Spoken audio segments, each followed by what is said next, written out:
வணக்கம் நண்பர்களே. இன்னும் ஒரு இனிய காலை பொழுதில் தீதும் நன்றும் நிகழ்ச்சியில் உங்களை சந்திப்பதில் மிக்க மகிழ்ச்சி அடைகிறேன். இன்றைய இளைஞர்கள் அவர்கள் எதிர்கொள்ளக்கூடிய சவால்கள் என்ன, அவர்களுடைய பிரச்சனைகள் என்ன, இதை பற்றி சமீபத்தில் நாங்கள் ஒரு தொடர் பயிலரங்கு நடத்தினோம்.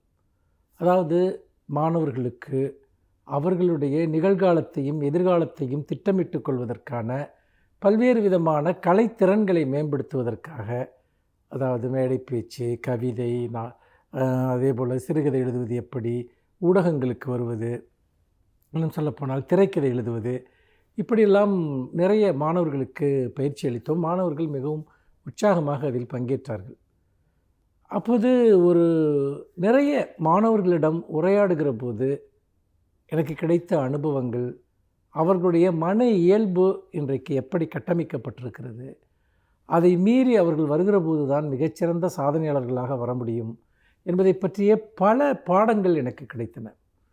நான் தமிழ்நாடு அரசு நடத்தக்கூடிய மாபெரும் தமிழ் கனவு, அதே போல் புத்தக கண்காட்சிகள், இதிலெல்லாம் கிட்டத்தட்ட கடந்த ஓராண்டில் 2,00,000 மாணவர்களையாவது நான் சந்தித்திருப்பேன்.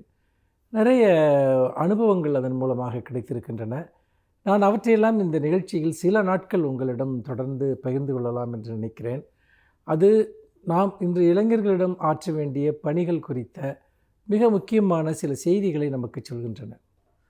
அதில் மிக முக்கியமாக இன்றைய இளைஞர்களிடம் இருக்கக்கூடிய ஒரு மிகப்பெரிய சவால், ஒரு மிகப்பெரிய ஒரு பிரச்சனை என்னவென்று கேட்டால் கம்யூனிகேஷன். அதாவது ஒருவரை ஒருவர் தொடர்பு கொள்ளுதல்.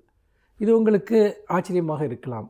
ஏனென்றால் மனிதகுல வரலாற்றிலேயே இதுவரை இல்லாத அளவிற்கு தொடர்பியல் சாதனங்கள் மிகப்பெரிய அளவு வளர்ந்திருக்கக்கூடிய ஒரு காலகட்டத்தில் 2 பேர் பேசிக்கொள்வதில் மிகப்பெரிய பிரச்சனைகள் இருக்கின்றன என்று சொல்வது உங்களில் பலருக்கு வியப்பாக கூட இருக்கலாம்.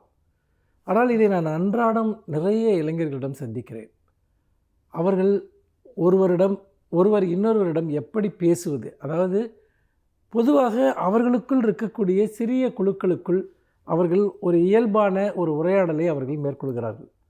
அதில் அவர்களுக்கு எந்த பிரச்சனையும் இல்லை. ஒரு சிறிய நண்பர்கள் வட்டமோ, அல்லது பணிபுரியக்கூடிய இடங்களோ, அல்லது படிக்கக்கூடிய இடங்களோ, இந்த மாதிரியான இடங்களில் அவர்களுக்கு ஒரு க்ளோஸ் சர்க்கிளில் ஒரு கம்யூனிகேஷன், ஒரு தொடர்பியல் அவங்களுக்கு சாத்தியமாக இருக்கிறது, எளிதாக இருக்கிறது.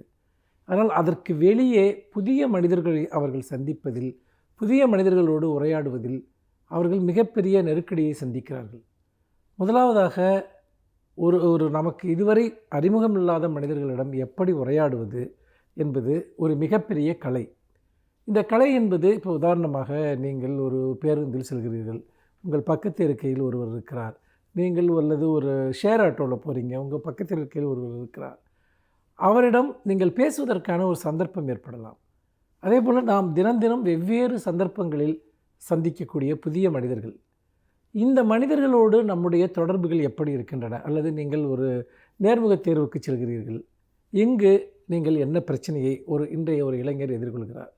அதாவது அவருடைய எண்ணத்திற்கும் அவருடைய வார்த்தைகளுக்கும் அவருடைய வெளிப்பாட்டு முறைக்கும் இடையே ஒரு பெரிய சிக்கல் இருக்கிறது. இந்த சிக்கல் காரணமாக பல பிரச்சனைகள் ஏற்படுகின்றன. அது என்ன பிரச்சனை? நாளைய நிகழ்ச்சியில் நாம் அதை பற்றி பேசுவோம். மீண்டும் இன்னும் ஒரு புதிய சிந்தனையோடு உங்களை சந்திக்கிறேன். நன்றி, வணக்கம்.